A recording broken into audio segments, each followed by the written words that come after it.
Miosic is in Brussels with the latest. So, Oliver, has President Cyril Ramaphosa's economic charm offensive worked wonders or not?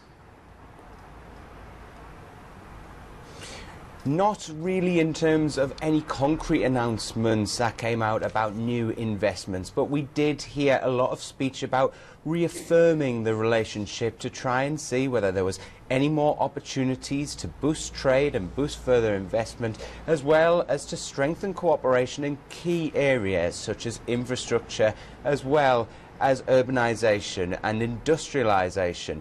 There is also talk by President Cyril Ramaphosa of the South African government looking at ways of exploring the digital economy, which could then boost production and people's quality of life. So it wasn't really anything concrete in terms of new investments, but it was a very big chance for the two sides to rekindle their relationship, something which the European Commission President Jean-Claude Juncker said that he wanted to make sure they did so on a regular basis and not leave it 5 years for the next summit, as had happened with the last summit taking place in 2013. Yeah, so what's the feeling towards South Africa there at the moment?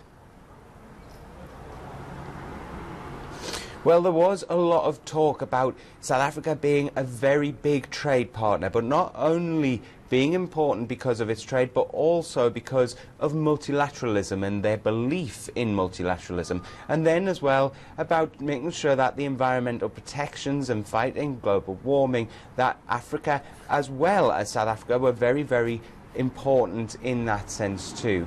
So there is the belief that South Africa is important to the European Union. There was the talk about the reaffirming of that relationship, which started in 2007 with this special status that was given to South Africa, only one of 10 nations which the EU has a relationship with like that, and the only one in Africa as well. There's, of course, no doubting the power of the EU and the economic benefits of having a good relationship there. Are we likely to see better ties going forward after this trip?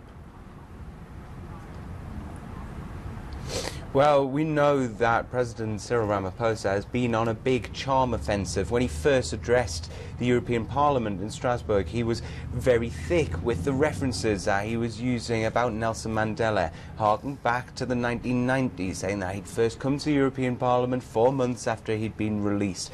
And there was conviviality amongst the two sides. You know, they seemed happy, they seemed at ease with each other. So it does seem like there could be more room for further development and further cooperation.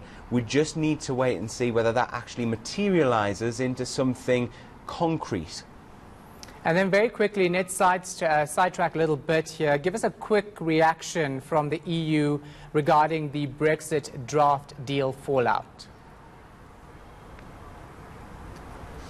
Well, the European Union saying that it is ready for any eventuality. Obviously, it wants to have a deal, but it's also still making those contingency plans for a no-deal scenario during a press conference which was attended by not only Cyril Ramaphosa, but also Donald Tusk from the European Council, as well as Jean-Claude Juncker, who's coming from the Commission. They were saying that this was going to be something that they were discussing in the meeting, and that they were hoping there'd be no impact on the South African economy from it, and also the European Union will be looking to try and mitigate any impact as much as possible. All right, thanks so much for that. Appreciate it. That was Oliver Miosic.